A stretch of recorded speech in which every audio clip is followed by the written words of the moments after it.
In April of 1994, Kurt Cobain, the voice of a generation and frontman of Nirvana, was found dead in his Seattle home. The official ruling from the King County Medical Examiner's Office concluded that Cobain had taken his own life with a self-inflicted shotgun wound. For more than 3 decades, that determination stood as the accepted narrative. But now, nearly 32 years later, that conclusion is being challenged once again. Cobain's death shocked the world. At just 27 years old, the musician left behind a legacy of raw emotion and timeless music that defined youth culture in the early 1990s. His death was ruled a suicide, and the presence of a note beside his body reinforced that finding. Yet throughout the years, fans and experts alike have debated the circumstances, raising questions that have never fully gone away. Recently, a team of independent forensic specialists, led by veteran analyst Brian Burnett and researcher Michelle Wilkins, published a peer-reviewed report that casts serious doubt on the official account. Their analysis suggests that elements of the autopsy and crime scene may not align with a straightforward suicide.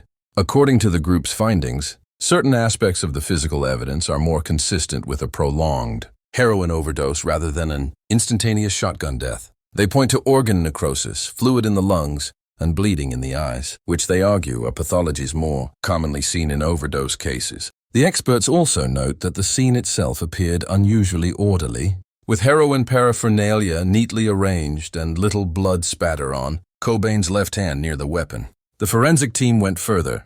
They analyzed the mechanics of the shotgun found at the scene, suggesting that the placement of the shell casing and the grip position might not correspond with the way the weapon would operate in a self-inflicted firing. This has led them to question whether the weapon was positioned post-mortem. Another point of controversy lies in the note discovered at the scene.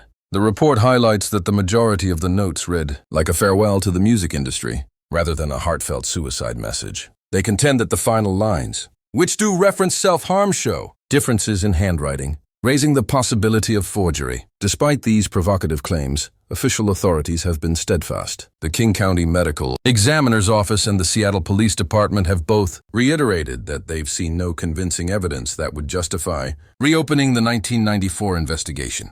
Whether the new forensic review ultimately changes the historical record or not, it underscores the enduring fascination and unresolved questions surrounding Kurt Cobain's tragic death. Even decades later, his life and the circumstances of his passing continue to captivate and divide opinion around the world.